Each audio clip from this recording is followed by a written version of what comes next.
How's it going, everyone? This is JBS. In this video, I'm going to recap everything that I've learned in my year 3 of trading. So here's a quick kind of outline what I'm going to talk about. I gave a quick intro. I'm going to talk about my 2024 goals, as I mentioned in my Reddit post back in April of 2024 that I hit those. And then I'm going to talk about what I improved on. I'm going to end with my 2025 goals and a couple of other little tidbits, more of an appendix section. I want to talk about year 3 versus years 1 and 2. What was the difference between them? I'm going to talk about the advice I have for novice traders, which I define as anyone who hasn't traded one share for a 75% win rate for a few consecutive months.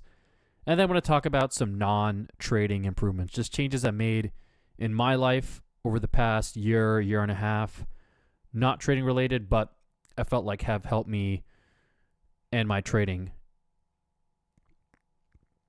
So let's start with my 2024 goals. So I had 4 goals. First of which is to grow my account from 27K to 50K. That goal failed. Got a negative 13% return on my account. The account balance actually ended at 27K, but I had to take into account transfers and fees and small stuff like dividends received, and if I had a little bit of interest payments, I had 1 or 2 times that I had to pay. So stuff like that.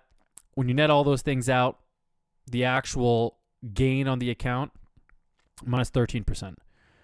Second goal I had was day trading stock, 75% win rate, 2.0 profit factor for 100 trades. I sort of achieved this goal, and I'll break it up into kind of 3 parts. So I achieved that goal not consecutively because I was scaling up as I was doing the day trading challenge. So I had 1 or 2 periods when I first scaled up where I fell short of it, and then another period of maybe 30 trades where I hit a goal, and then another period of 30 trades again when I scaled up where I hit the goal. So I sort of achieved it, but not in the classic sense. The third goal was to get better at weekly at-the-money debit spreads.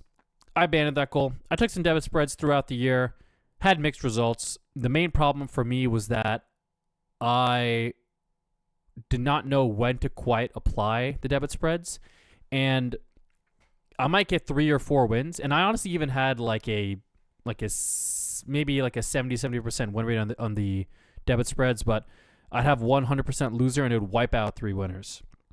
So my percent return on those was kind of a pretty neutral profit factor, and the time crunch on those, because you have anywhere from 1 to 4 days on them, maybe 5 days if you take it on a Friday and you do it for next week, but you don't have a lot of time to get your move right, and time is your biggest friend as a novice trader.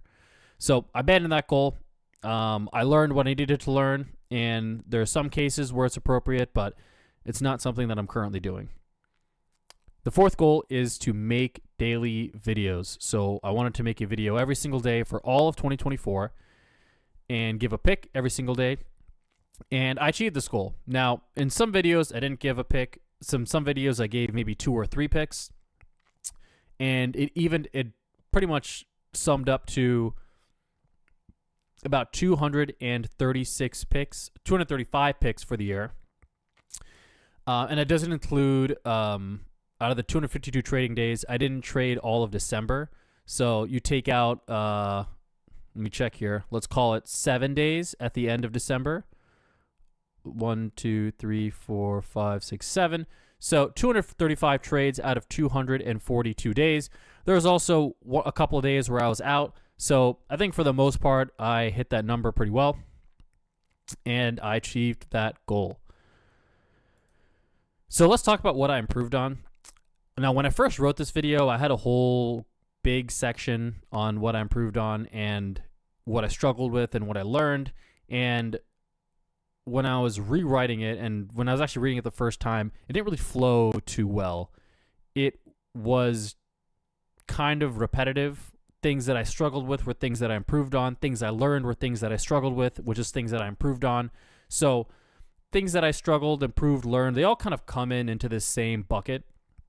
And these next couple of slides here are just the 5 biggest things that I felt that I learned this year that I struggled with early, and then I managed to get right towards the end of the year.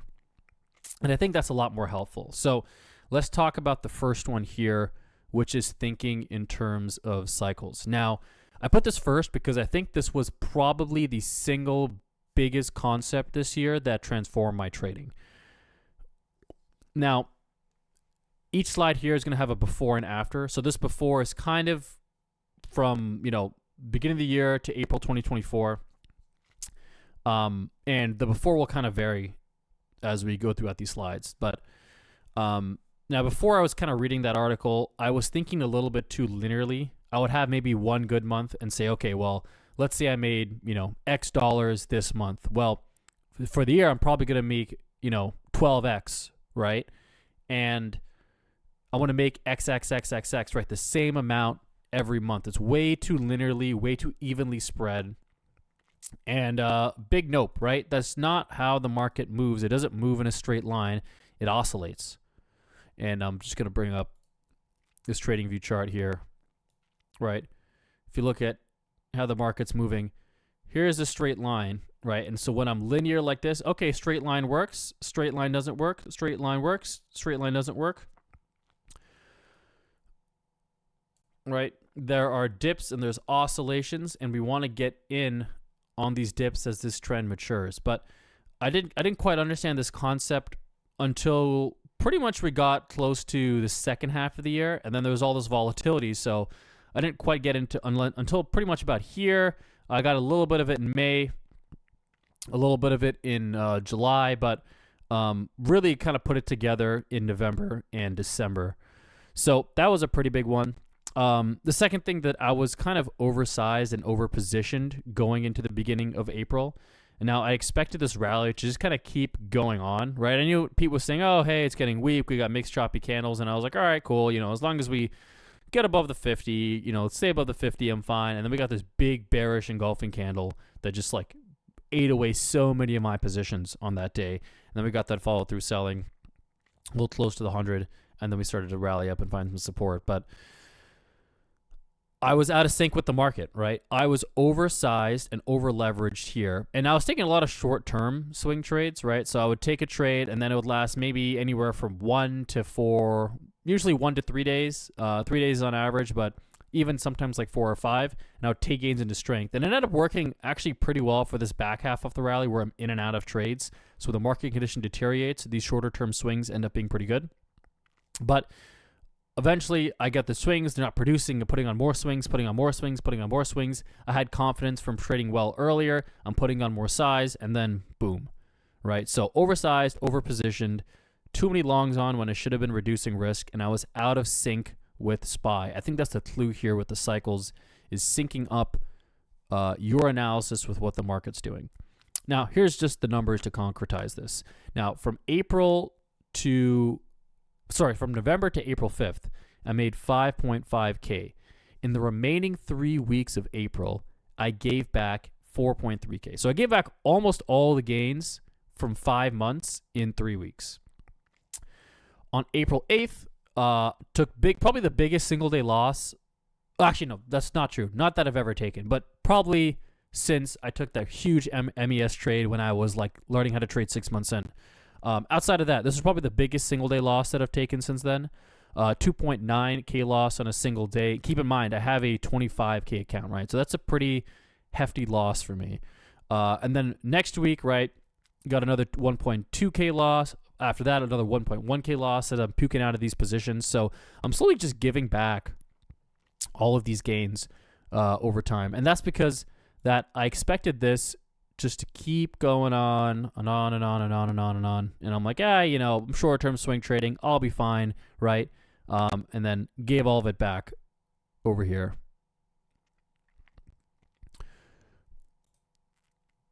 So how did it change after? Well, I think the best example I can give is what happened in November 2024. So I had a few starter positions on during the pullback after the election gap, and then I scaled some of them up from 1.5 to even 2x size, and had at one point even 10 open swing trades. So let's look at this election gap, right, where I was here and I was looking at my early charts. On the 13th, I only had one long, and that was in team with a half size. That was the only long I took on the 13th. Market came down, started to find some support. I started to scale into some trades here. And then 19th, I said, okay, if you look at my video, the YouTube video on the 19th, I said, get long. And then you look at that rally here. So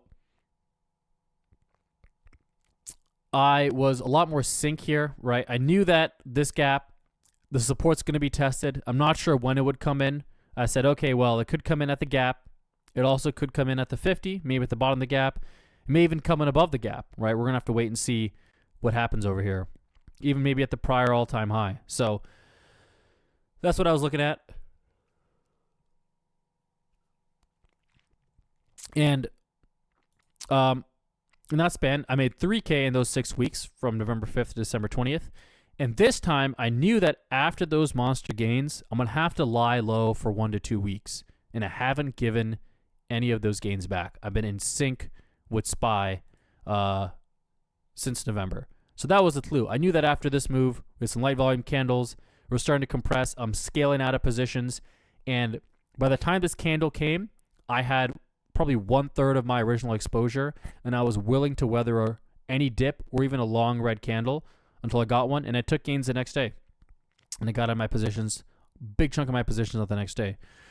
So, or I guess the remaining 1/3 chunk. So I feel like that is the prime example of how I changed my thinking. The last thing I'm going to talk about here is just getting comfortable buying on dips.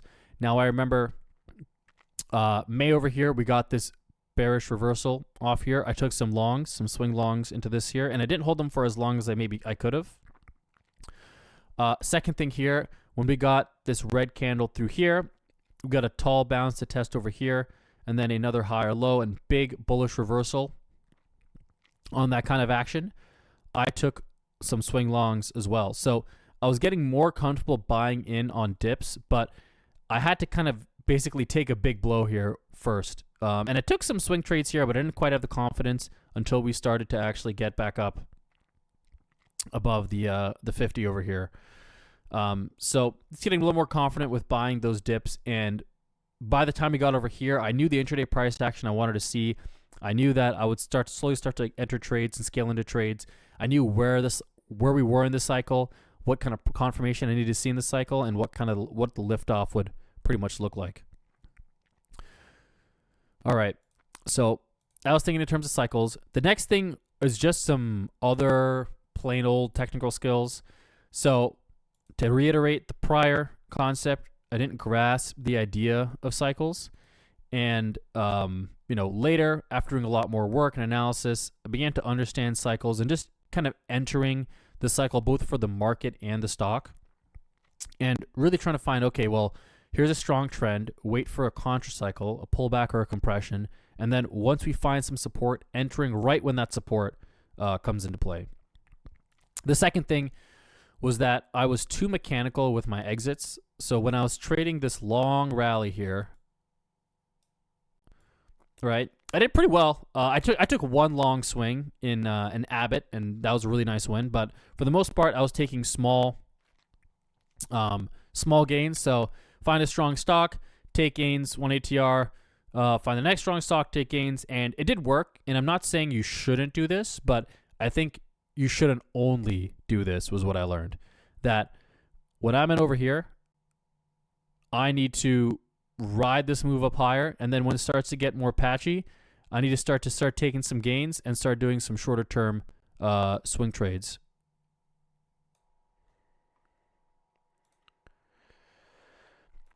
Now, the other thing was that I had no setups that I liked for trading for both day and swing trades. For swing trades, I had a couple, but there weren't anything that I was really quite strong with. I liked compression breaks quite a bit, but nothing did have much for day trading other than maybe a bounce off a VWAP. And it took a lot of practice and marking up charts to find setups that I liked and understand how stocks moved, and understand where those opportunities lie, which led to my final point, which is I didn't really mark enough charts until we got to April of 2024, where I'm marking a whole bunch of day trading charts, and then later in the year, probably like August, September, I'm marking up a whole bunch of swing trading charts. So that helped my technical skills a lot. I got better at reading price action. I got better at understanding the structure of charts, right? Are they trading in a channel? Is this a bearish reversal? Is this a continuation? How strong is the move? Depending on how strong is the move, where am I entering? What are warning signs of the move? What I have to worry about with SPY? So all of that really started to sink in once I started marking up a whole bunch of charts. So here's some of the new things that I felt like I learned. Understanding cycles and entering at the beginning of a cycle for both day and swing trades, and really putting the market first above all. And I really noticed that in this election gap, where there were a ton of really nice stocks over here. And I was like, look, man, I do not want to be in a scenario where I'm puking out a whole shit ton of stocks. I'm going to take one trade, half size, and then I'm going to get into it. Maybe two. I think I had Team and Amazon. Like, that was it. I had nothing, right? I had barely anything on when I was doing those positions. And then taking a much more fluid approach to adding, entering, and exiting trades. So I knew that here's some scenarios. If it's this scenario, I enter like this. If it's this scenario, I'm not going to enter. If it's another scenario, I'm going to exit. If we, so let me go back to this chart, and we can take a look at what I'm thinking here. So I'm going to pull up an example, probably with Team, and said, all right, look, I got a half position here in Team. Market pulled back, touched the support, and when it started to find some support here, I added to Team. Market falling through, I added to Team again. So now I have a 2x position on Team. We're adding those profits. Market starting to stall. Big pop up over here. Took partial gains on Team, and then market dropped. Took the remaining gains on Team on the next day. So I had a plan. I knew that if the market started to break down over here, I wouldn't add to Team. If Team responded really negatively to the stock, I would not add to it. If the market rallied and the stock did not rally that much, I also wouldn't add to it. Whole bunch of stuff over there. I had the scenarios laid out in my game plan.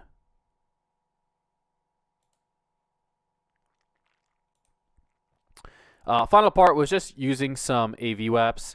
I've noticed that AVWAPs from prior relative lows on the D1 and relative highs are important levels, as well as the IPO AVWAPs, especially for trading in reversal setups. You want to know where the IPO AVWAP is. A really nice example is if I pull up Twilio.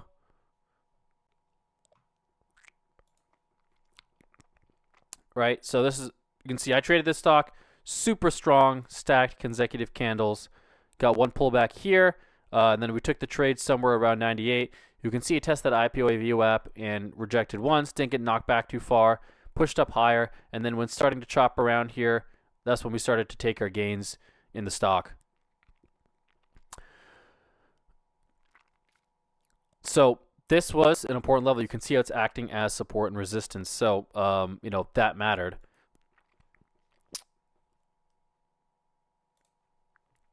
All right, let's talk about sizing.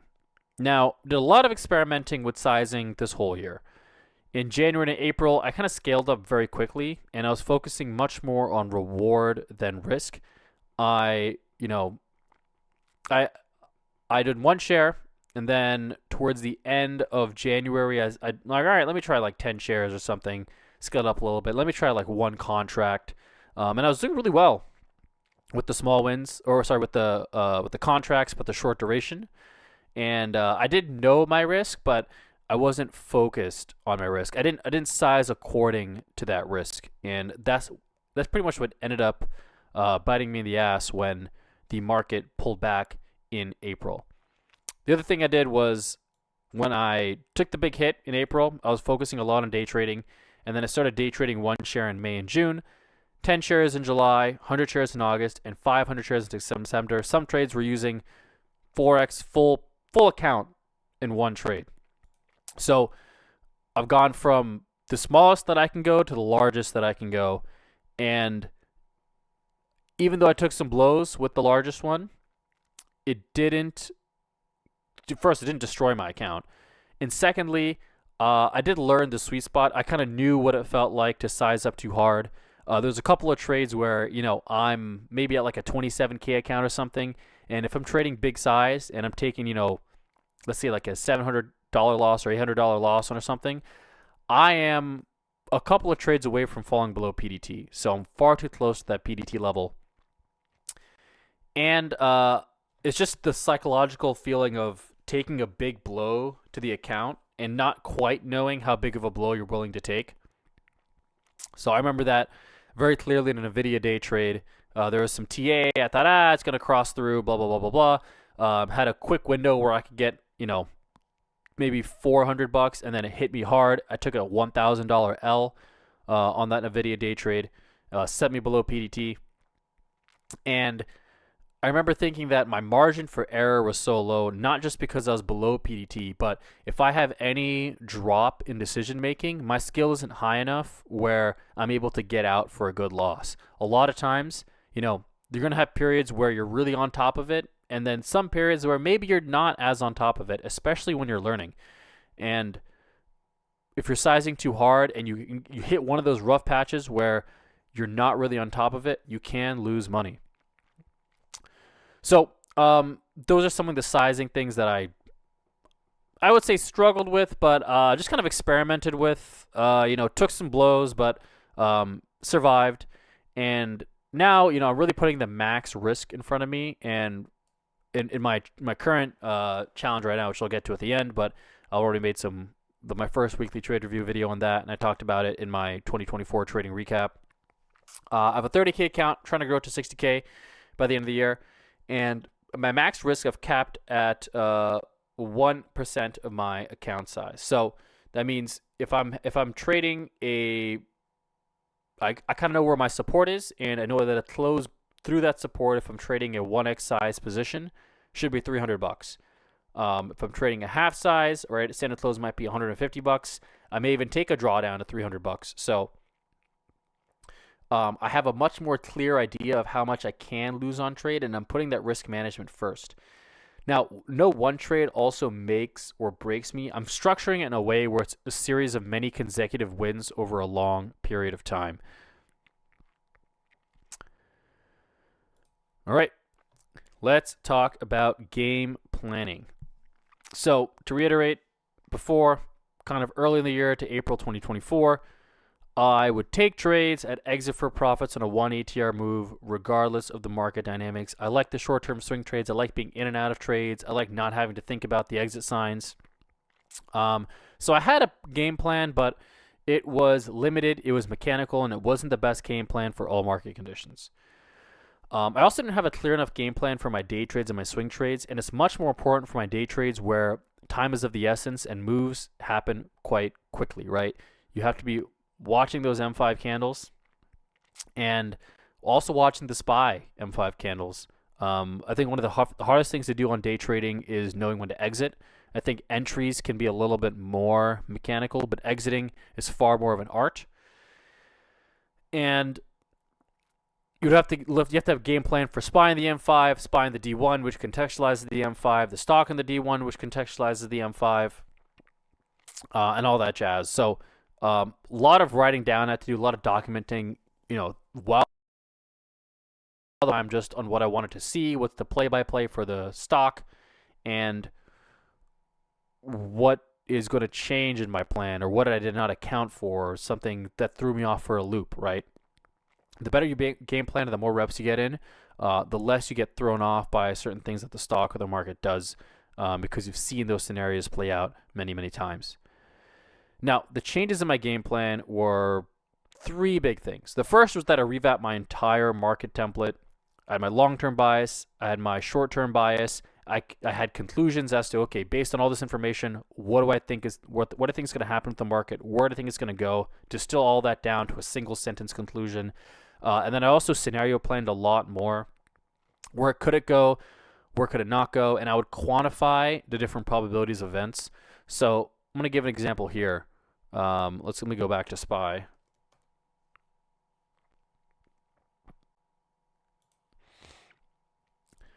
So over here, we got this move, and then we got this higher low double bottom and this this kind of bullish reversal here. And I said, okay, look, here is my support. I believe there is a 90% chance we're going to go higher, and then there's a 10% chance we're going to fall through. And when I got the confirmation, right, I added, and I'm like, all right, now I'm early in the move. I can add and I can take swing trades. Now I'm in the middle of the move where I'm approaching the all-time high. I want to add to existing trades that are performing. I added over here to some existing trades, but I know I'm at the end of the move. And then we got a gap up over here. I took gains on some remaining day trades. These candles are tiny. And then I scaled out the remaining trades in the next coming days. So because I quantified the probability of events, the probabilities it kind of goes with the cycles. Where I am in the cycle depends on the probability of it continuing. It really helped me manage adding to trades and entering to trades and taking on new trades and not taking on new trades.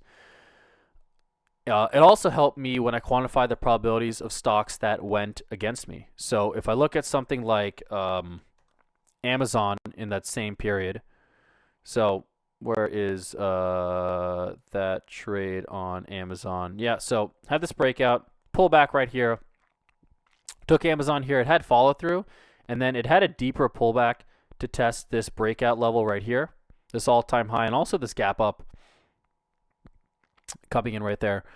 And so I had to take a partial loss on here, but I knew that, okay, this is a strong stock. I should have a chance to at least scratch out. The only reason I took a partial loss is because I want to add it to a winner, and I actually ran out of capital because I had so many swing trades open.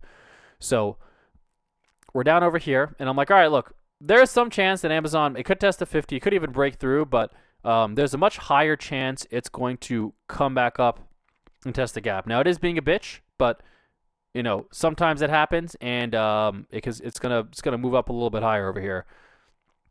And that's pretty much what ended up happening. And I took partial loss here, partial profits over here, and ended up pretty much scratching out of the entire position. So because I had quantified the chance of this moving lower, and I quantified the chance of, okay, well, what's this scenario? What's going to happen out over here, right, when I'm in this position? What I think is more likely, up or down, right? And how are we going to get there? That helped me have conviction of the trade. It helped me not panic out of the trade. And it helped me make important decisions in terms of what to do with my capital. The final thing here is just having a play-by-play for my that Amazon example, right? I'm entering here. I get the confirmation the next day. All right, great day.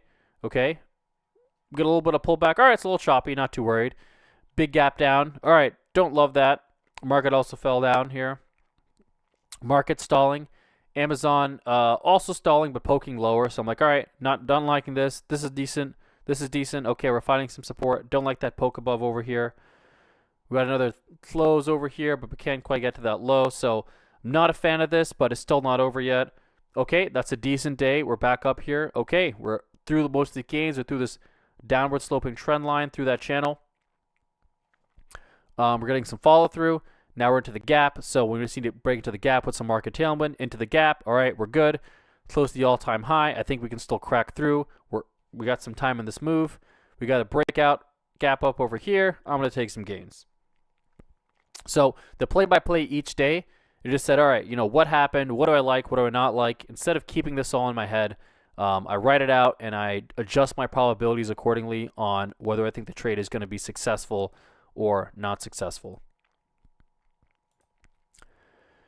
Now, final part of this is mindset/confidence. So two things here. Most of 2024, I was too scared to consistently post picks in the one option chat just for fear of getting called out. Now, I have good picks. I know I can pick good stocks, but if you're not confident, the last thing you want is to post a pick that you're like, maybe this will work, and then everyone be like, it's not going to work. That's a terrible pick. Why'd you do that? And a lot of that is in my head. I think, even knowing me personally, there's some picks where like I see that are good. There are other picks that I see that are questionable, and I'm like, all right, this is questionable, but I'm not gonna police this pick super hard. But there's also an acceptance that I needed to have of like, look, if I am going to get called out for a pick, that is probably the single biggest thing you can do to learn and to improve your selection of stocks. So that was a big mindset hurdle that I had. The other one was just kind of an imposter syndrome of being a feature trader at one point. So for those who don't know, I made this video. This is my 2-year trading journey recap. And I posted in the one option chat because I was posting kind of a monthly update in the one option chat. And then when I achieved my one share journey, I was like, hey, I'm going to make a video documenting just everything that I did in order to get here. And I think a lot of people liked the video. Pete really liked the video. I talked to him and we ended up doing a live stream over in June. And then, the red traders agreed that I would be a great feature trader. So I was made a feature trader that day, which I was not expecting because I thought that I had some more work to do. The other feature traders, you had Dan, you had MedHat, you had Otto, right? MedHat's trading, like he'll trade 1 shares of high ATR stocks like ASML, right? That's a small size for him. And he's traded like 200 contracts on Tesla before. He's been doing this for a while. He really knows the stuff. Otto pretty much trades for a living. Dan's probably a full year ahead of me in terms of trading progress. So these are a lot of people that I have learned from, and I have incorporated what they've told me because they're ahead of the game. So to sort of be as a same feature trader to them, I didn't feel like I was on the same level as them. And obviously there's going to be different levels, but sometimes, I also see other members in the chat. I know there are lurkers in there who trade for a living. And they don't post that much, so they're not featured traders. And I was thinking, okay, do I have to be better than them? How are my picks? What can I say? What I can't say? And I really started to scrutinize all the picks that I would post in the chat because I didn't want to post some shitty pick being a featured trader. I felt like that would bring the chat room down, and I felt like I should be doing better if I'm being recognized to have a certain level of skill. So that's something I went back and forth with. The other thing that I actually forgot to put on here was that I would sometimes weight the opinions of others a little bit too heavily over my own market opinion. And I would have a trade according to a certain market opinion and a certain game plan.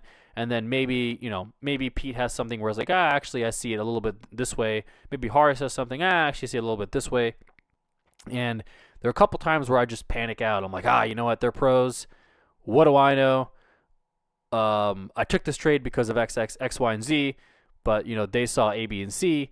So I should probably just get out of the trade. And the vast majority of the time, my trade worked. And it's not to say that their analysis was wrong, but it's just saying that the analysis that my trade was predicated on was correct for that trade.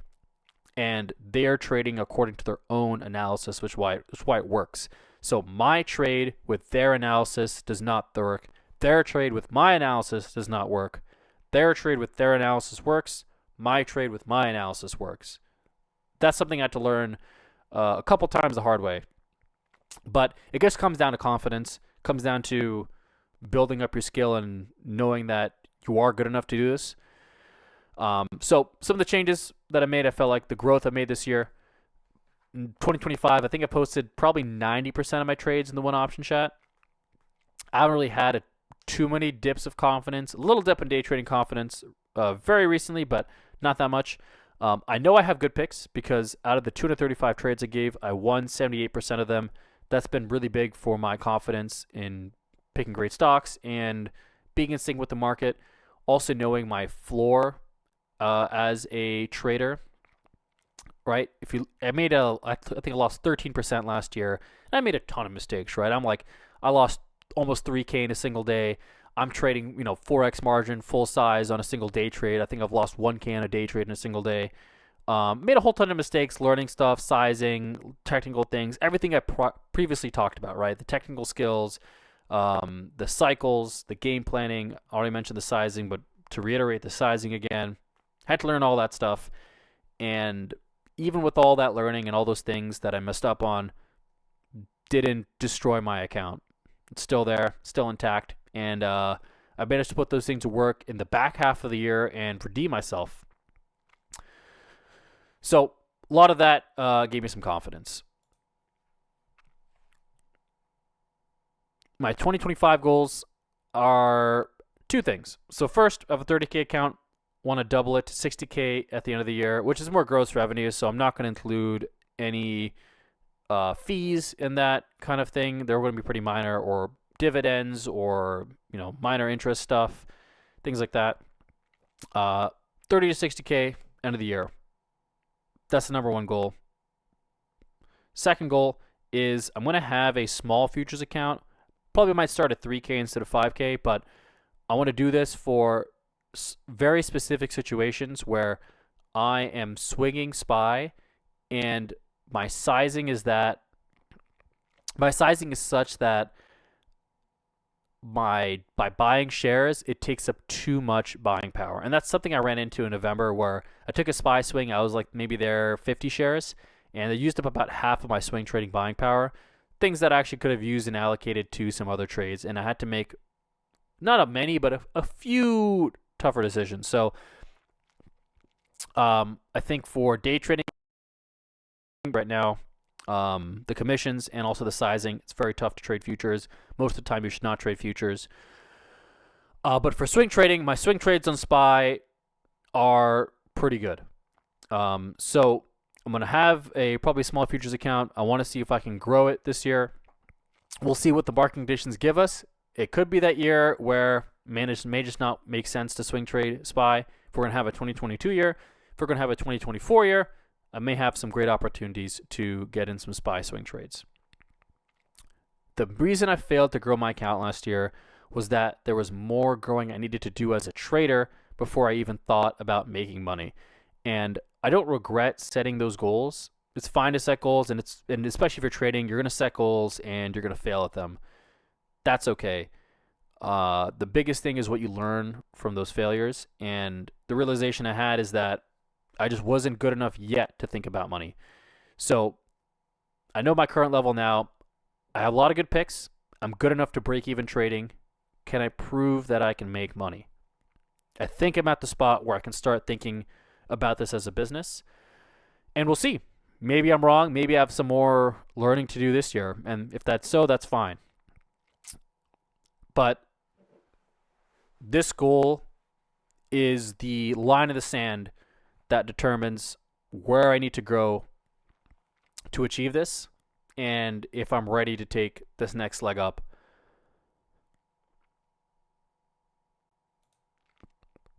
All right, so the other section. Here's just a couple of smaller lessons that I learned, some considerations that don't quite fit the first section of major learnings, but I thought it'd be important to talk about just for the notion of transparency and documentation. I wanted to first talk about year 3 versus years 1 and 2. So if you watch that 2-year trading journey, I talk about a lot of stuff, right? Before trading, I talk about things in my personal life. I talk about the struggling, the month-by-month struggles, what I learned, and then I took a step back and took a step forward and then took 2 steps back, right? So it was way more of a roller coaster, and everything was back to square one, right? Not just trading-wise, but just in my life. In order to achieve this goal, I pretty much stripped everything back down to, okay, what can I improve on? I don't care if it's trading or non-trading. Every single thing is going to be subject to question, and I'm going to use everything in my disposal to give myself the best chance of achieving this goal. Year 3 is a lot more emotionally stable because I hit that 1 share level. So that gave some semblance of, okay, I hit this point. I am not a complete idiot. I do know how to pick good stocks. I do know how to win, even if it's on a reversal, right?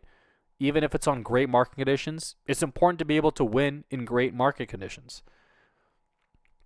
That's something that if you're bad at trading, you can't do. Now, this year, like I mentioned, I was more emotionally stable. There's probably less than 5 times where I went back to the drawing board. Some of these were minor. So one was back in April where I pooped out all my positions. I was like, all right, I'm back to the drawing board, looking at day trading. I'm marking up all these charts. Didn't trade much for like 2 weeks. The other one was in October where I took another big loss with my day trade sized up too high. Back to the drawing board. I reread all of Pete's articles in Trade Management and Trading Realities. And I took notes, and for every article, I discussed how I personally related to the article and what I could personally take away from that.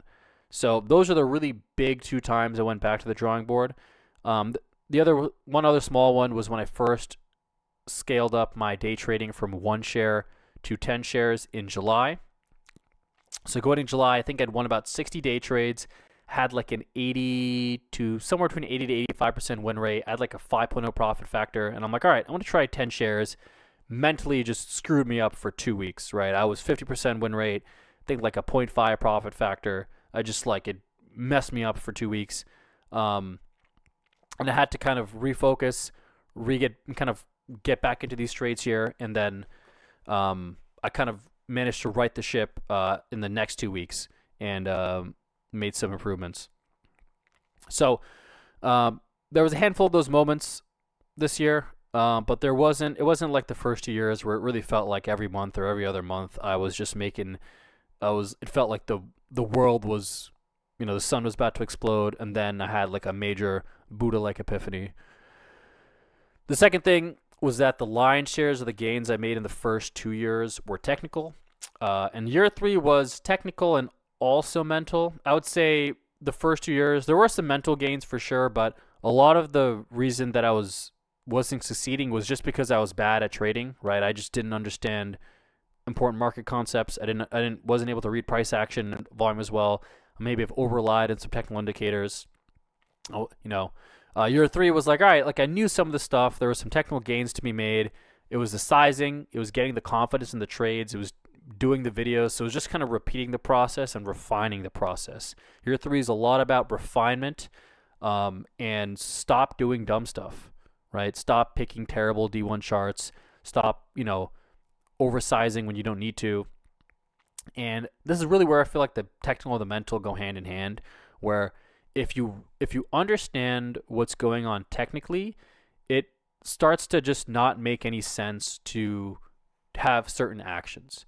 So, for example, right, let me go to SPY here. So, if I see this candle here, and I understand that technically this light volume float higher, mixed candles, tiny compressed bodies, is a sign of some trend ending, sign of not a lot of strength here. You want to take gains. I know that I'm not going to put on a bunch of positions here, and I'm going to look to scale out of positions, right? And mentally, I'm already out of the trade because I had the technical chops to understand what's going on over here. Now, I did not have that back over here, where we're starting to see some mixed candles, some patchy price action, some back and forth chop, breakout test, breakout test, breakout test, slightly moving higher, but the move up is being challenged more and more and more. And I have the technical chops. So because I didn't have the technical chops and then I was oversized, big mental reset, pull back in the market. So that's what I talk about when these two things I feel like are related. There are some mental things like, people FOMOing into stocks, people not trusting their setups, people having paralysis from analysis. I think that it'll vary, I think, from trader to trader. People have different speed bumps mentally here. I think year 4 is going to be more mental, probably majority mental, probably like 60% mental, I would say. And then I'd say maybe 40 or 30% with technical improvements from Pete's revamp system. I think it has improved me a lot. Technically, there's probably some more technical gains to be made this year, and I'm going to continue to refine that technical aspect of my trading, which will then feed into the mental aspect of the trading. The best way I can think about this is that if you're really good at something, right, and you know that you're good at something, you're naturally going to be more confident about it. If I was bad at trading, it's hard for me to be confident at something that I'm bad at. Number 3. Before, in years 1 and 2, I had a huge chip on my shoulder on whether I could make it or not, right? I had doubts from well-meaning people, friends and family who cared about me but had a lot of their suspicions about the viability of trading.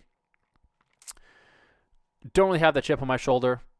Pretty much as soon as I hit the 1 share consistency threshold, it really fell off. That was kind of the make or break, like, okay, I've hit some major landmark here.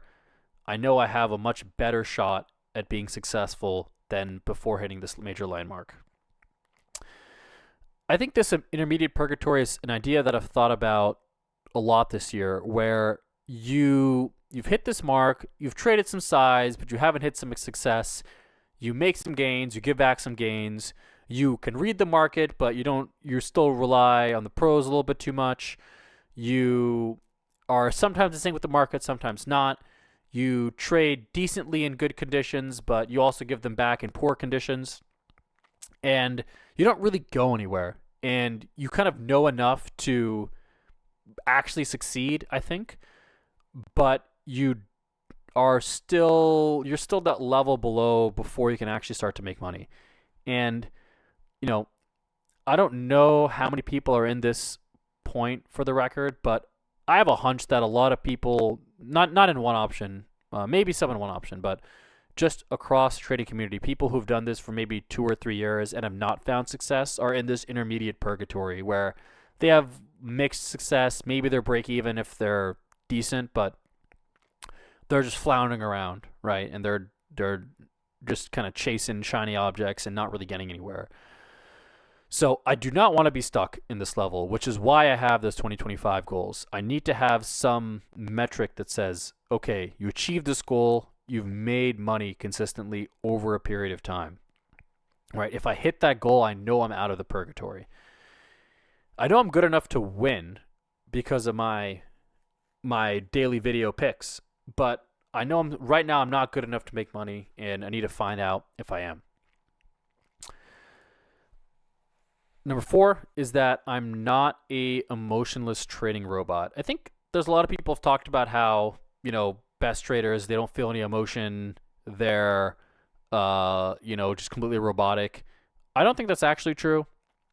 We think we all have emotion. There's 2 main things that I noticed that changed.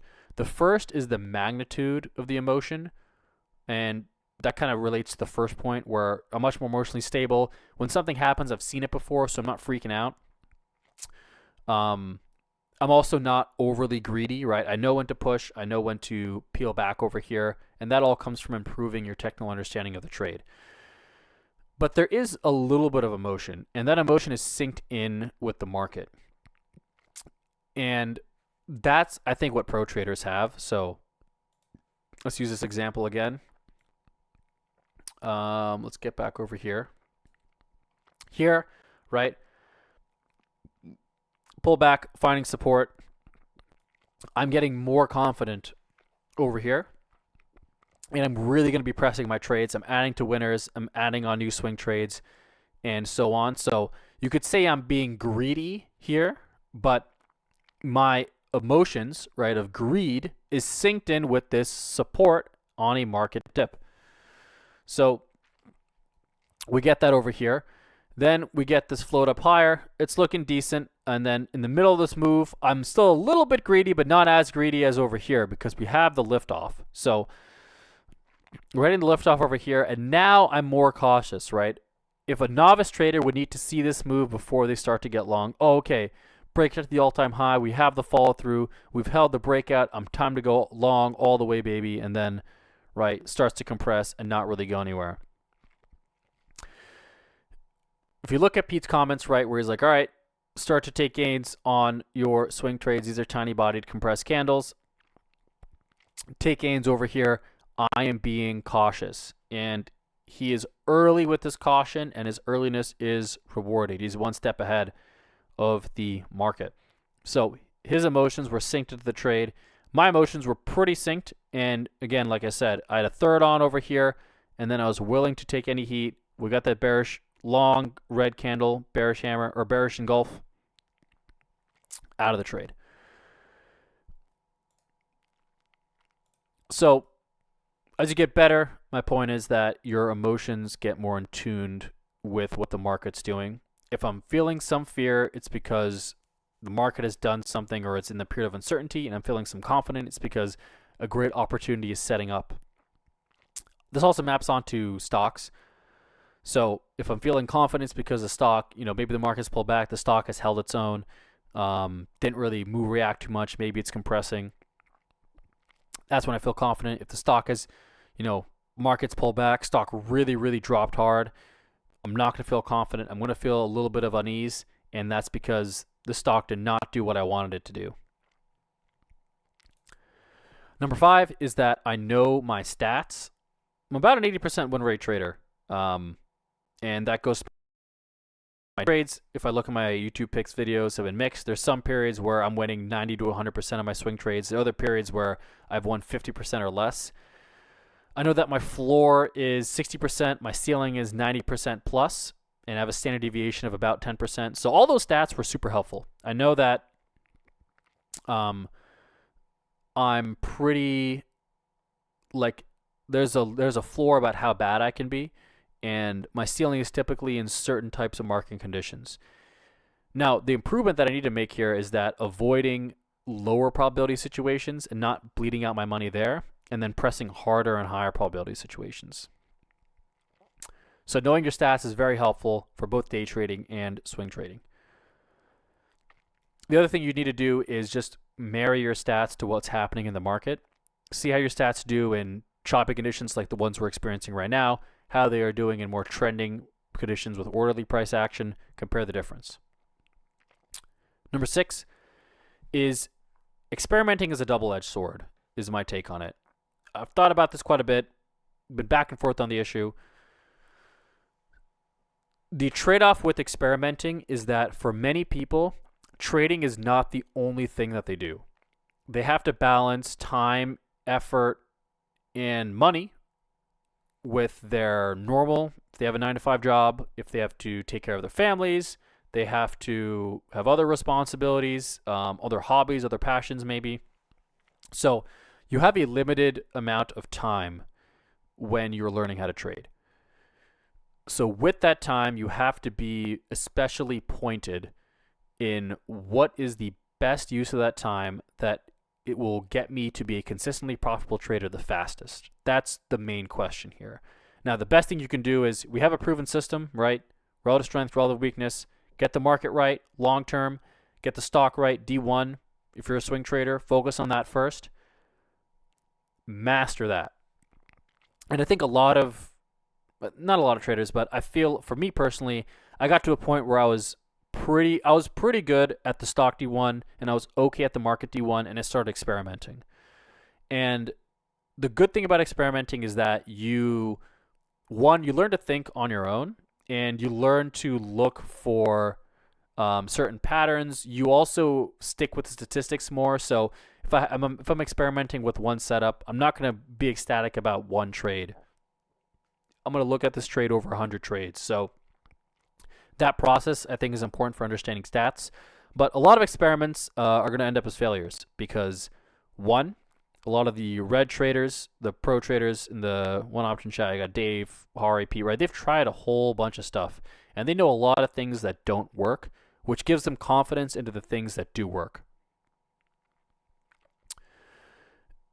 So I think if my final take on this is that unless you're consistently profitable, and you're making money trading relative strength and relative weakness, don't experiment. I think you're better off mastering that system for the first 2, 3, or 4 years. Once you've mastered that, then you can start to add some experimentation. But until then, I just feel for most people, unless you're doing this full time and you can dedicate all that time to learning the system and then a little bit of time on the side to trying new things and experimenting with new ideas, I just feel like it's not the best use of time. Final part over here is that documentation and analysis are the keys to improving your game. I had my market analysis that I posted in April, and I've revamped that. April 2024, I should say. I've revamped that. I've upgraded that. I've analyzed a whole bunch of charts. I'd mark all of my day trades. I would mark up my swing trades. I marked up the SPY charts. Just marking those and documenting how you're doing, putting your stuff in the trade journal, just tagging them based on certain things. That's important because I can look back, even when I was making this video, I was looking back and saying, all right, well, how much money did I actually lose in April, and how much money did I make up the year before, leading up to that? How did I do when the swings in this condition?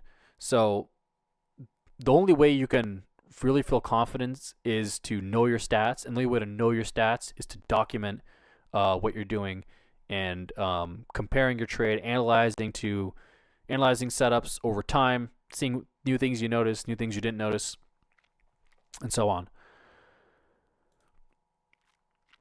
Now, I have a couple of points here, advice to novice traders.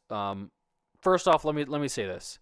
I do not like giving advice in something that I don't know much of. So, if you're in this video and you're like, why the hell should I listen to this guy? He lost 13% in a year where SPY made 25%. Like, what the hell does this guy know? That is a pretty fair point, and that's the main reason why I don't give advice. I feel like I want to be extremely qualified in something before I give any advice, and it stems from how I approach learning other things. There's a lot of noise out there, not just in trading. Look at anything, right? If you think about, let's take AI, for example. There's a lot of ideas and opinions. Who are the real experts here? What are they saying? How do you know they're experts? And why do they believe what they believe? And how do you know that you can trust them? So, because I feel that way when I am absorbing information on topics that I don't know, I want to be in the same position when I distill information about topics that I do know. So, when I give advice to novice traders, I feel that I'm qualified to give advice to anyone who has not hit the 75% win rate goal with one share. After that point, I think if you want to listen to me, sure. If you don't listen to me, don't listen to me. You should listen to someone who is more accomplished than me. So with that out of the way, here is what I'd recommend. Match the SPY D1 analysis. Match the stock D1 analysis. The SPY D1 analysis, I think, is the hardest part of the puzzle, but literally the most important piece of the puzzle. When I'm learning, I learned the stock D1 analysis probably within the first year, and I found it easier to do. And by the way, this is in 2022 where the charts were all over the place. So it got more refined in the next couple of years, but I feel like I got 75% of the way there, 75% of the way there with that analysis in my first year of trading. The SPY D1 analysis, I am still improving. I finally feel like the point where I am pretty decent with it, but I'm not quite mastered it. And P has some new articles. I'm going to be reading those and trying to master those. Basically, put those articles into practice and reanalyze them. And by the way, that's how I improve on it. Right? I read an article, I apply it. Go back to the chart, I apply it. Read an article, back to the chart, I apply it. So those are the first two things. Focus on that. Don't worry about the day trading as much. It's harder. Match the swing trading first. You can do short term or long term. It's okay. Master that first, and then you can get to day trading. 3 is create templates. there's a very complex decision-making process here, right? The SPY long-term fundamental has like a bunch of moving pieces. SPY long-term technical has a lot of moving pieces. Short-term technical has a lot of moving pieces and changes a lot. You got to incorporate news events, there's price action, there's volume, you got major moving averages, you got key price points. You got other little tidbits like seasonality. If we're approaching a holiday, was there a big candle the day before? Is there going to be a day of rest today? All this stuff, right? Is there FOMC coming up? We had the election last year in 2024. What's that going to do? So, whole bunch of stuff, and the pieces of the puzzles change, and the weight of each piece of information will change over time. In 2022, we would close swing trades before the CPI because the CPI is super volatile. Now, I don't really care that much about the CPI. It's a lot less volatile, a lot more discounted. So that's always changing. My point is that write all this out in a decision-making process, have all the information out, and then when you review it every single day, day after day after day after day after day, if you're doing that for a whole year, things are going to really start to cement in. Last part, most important part, mark lots of charts. And here's the exercise I would give to any trader who has not hit the 75% win rate goal with one share. Every day, mark the SPY D1 chart. What happened today, and what is your current bias on this D1 chart? 2, mark a great swing trade chart. Look at the real day trading chat if you're there. Look at the one option chat if you're there. Look at the Discord if you're there, which I know links to the chat. So mark a chart, right? Look at the swing trade. What were the clues, right? Why was this chart good? What was the setup? Where would you enter? Where would you take gains? Where would you add, right? Ask yourself that question. And when you're in a chart and there's no market on, right? There's no time limit. There's no pressure. There's no money involved. You are purely analyzing it. 3 and 4 are a little bit easier on a daily basis because they change every day. Mark the SPY M5 chart every single day. Go back in time. I misspelled mark over there. Go back in time or go back in the day and just find the best day trade you can find. Find the stock that had a massive move, ton of volume, right? Got 10% in one day or something like that. I don't know. Mark the chart. Okay, what were the clues? Where would you enter? Where would you exit? How do you know that it's going to continue or where it's going to fake out, right?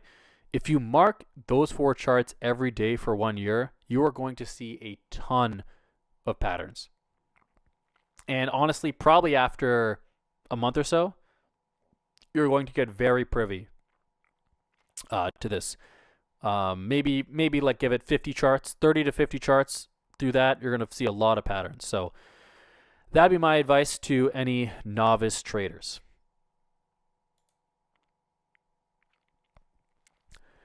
And final part I'm going to talk about are some non-trading improvements. So again, if you're still starting out, this goes back to the novice trader things, and but also just a general, here's kind of what I'm doing. I think improving your life outside of trading makes trading easier, right? If you have a whole ton of stress outside of trading, it's going to be hard to bring that into trading, which is, especially for learning, it's going to demand all your focus, all your emotional energy, all your cognitive energy. So get your life sorted out. If you take care of yourself physically and mentally, you're going to put yourself in the best possible position to succeed in this field. To me, I treat this job like being a professional athlete, right? Professional athletes, they take care of their bodies. They have sports psychologists. They study film. They work on their weaknesses, work on their strengths. So they're always in this position to do everything they can in their power to perform optimally for their game. And I treat trading the same way. I'm taking care of my body, working on improving my mind, making any sort of gains or changes in my life that will help facilitate me being at my best for trading. So I wasn't actually initially going to talk about my day on a health basis, but it's a little bit more personalized, and I'm going to point people to 2 things that I feel like are experts in health field. So for health is Blueprint. Blueprint's by Brian Johnson, most measured man in the world. He is extremely healthy. I considered him an expert on health I consider his system the expert on health. And he is proof of that system because of all of his measurement. So go over there. You don't have to buy anything from him. There's some nutrition stuff. If you have the money and you can afford it, check it out. But he has all of his protocols for free. Sleep, exercise, diet, all of those you can do for free / cheap. You don't need to buy anything from him again. And look at what he did and copy that. If I iterate one thing, it would be to prioritize your sleep. If you have great sleep, it makes your entire day easier. And if you have impaired sleep, right, impaired emotional judgment, impaired cognitive judgment, you're not going to be at your best for trading. You're going to feel like shit. You're going to not work out. And after you work out, you're going to feel a nice boost, which makes it easier for trading. You're not going to work out. You may eat like shit, which is also going to knock you feel for trading. Might have a food coma, all this stuff. So get great sleep, prioritize your sleep, and it makes the entire rest of your day easier. Great sleep is like, the difference between great sleep and terrible sleep is like trying to run a marathon uphill and then doing a marathon in a car. Second thing to the mind is the Waking Up app. So I've been using that since June of 2023, app by Sam Harris. It has changed the way I view my mind. It's changed the way I view myself and others, how I understand emotions. There's a lot of stuff on your first person experience of the mind. It's very secular. There's no kind of religious dogma over there. There's also a lot of very useful life wisdom, and it helped me frame, where does trading fit in my life? Where does it fit with my other interests and my relationships with my people I care about? So 30-day free trial on the app. If you do it, I think it costs $120 a year, but if you can't afford it, you can email the team at Waking Up, and they'll just give you a free year without any questions asked. So check out both of those resources. I think if I had to recommend any two things to people, it would be those two resources. They have improved my life dramatically in the last year and a half. Last thing I did was I decluttered my room and I decluttered my phone. So if you're lucky enough where you have a separate office, that's great. You sleep somewhere different. You work somewhere different. Your office is your office and it's dedicated for one thing, for work. And I think having that separation, it's like separation of church and state, but it's separation of work and sleep, where you have the separation. It's easier to kind of focus on what you need to focus on, in this case, trading. Now, for me, my bed is in my room. I have a couch in my room, and my desk is in my room. So everything kind of in my room. I spend the majority of much sounds a little bit depressing, but it is what it is. I have my desk in there, so that's where I am. But I decided, look, if I'm going to spend all this time in my room, why don't I make it a place that I just love being in? So I revamped my room. Had this weird, it wasn't weird, but I didn't really care how it looked. I had some like posters on the wall and like some bed sheets and some like random stuff. But I was like, all right, let me curate this. Let me make it look like some Pinterest board or something like that. So I revamped my room. I swapped out some furniture, swapped out some sheets, swapped out some, my whole bed. And I decluttered everything. I had stuff under the bed. I'd have piles of clothes on my couch because I didn't want to fold them. So I just basically took out everything I didn't need for my room and emptied out my entire room. And then in the first week of me doing that, I only brought in stuff. I put all my stuff in my brother's room because he's in college. And I said, all right, I'm only going to break stuff in my room that I'm going to use today. So after 1 week, I had everything I used on a daily or a weekly basis, which was 80% of my stuff. Then after a month, I brought in some stuff I use a few times a year, maybe like some good suits, maybe like some nice shirts. And I just donated it or I took it to the dump, anything I didn't use. So that really helped me because it was like my room is nice, it's clean, there's nothing that doesn't need to be there. There's nothing, I would look over to my pile of clothes and get distracted. I would look at my room and say, it doesn't feel great. Now it's a wonderful place that I love staying in. It's extremely cozy. My parents like staying in there. So there's a huge mental shift in just changing my environment to make it far more conducive to trading. So that was the first thing. Second thing was kind of like a digital decluttering, or decluttering, but because I think it gets a little bit more overused. But with my phone, I basically made it way less appealing. I ended up deleting a lot of my social media apps from my phone, so I just don't really go on my phone that much. There's my home screen is all black. You can change the colors of your phone in the new iOS update, so it's like a blue monochrome. It's just pretty much ugly to look at. It's an ugly screen. It's bland. It's drab.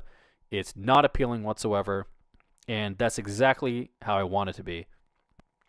So my phone, only thing that's really there is like some health stuff. I use my notes app or my voice memos if I want to do any journaling.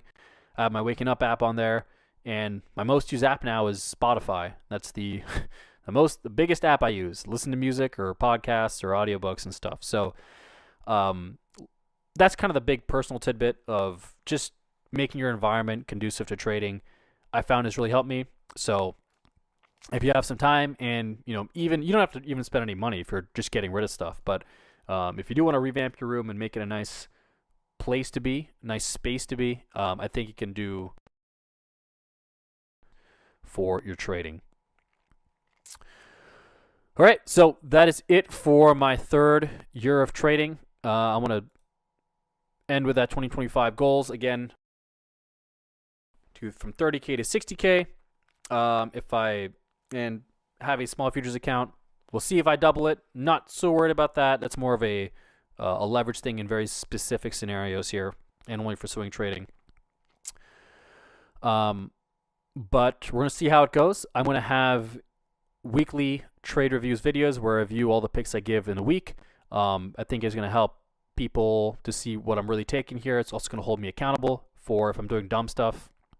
And I'm gonna have a quarterly earnings, quote unquote earnings recap, where at the end of every quarter, so by the end of March, I will report how my account's doing, why is it doing good or bad, and do I think I'm going to achieve this challenge. So this year is really treating it more business-like, and laying it all out there and not really hiding anything. So hope this was helpful to everyone learning. Again, this is part of my goal to document my entire journey, the ups and downs, what I've learned, what I would recommend to anyone before this point.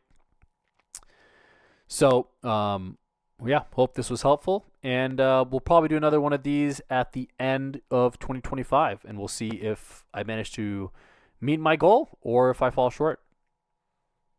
Thanks for watching, everyone, and I will see you on the next video.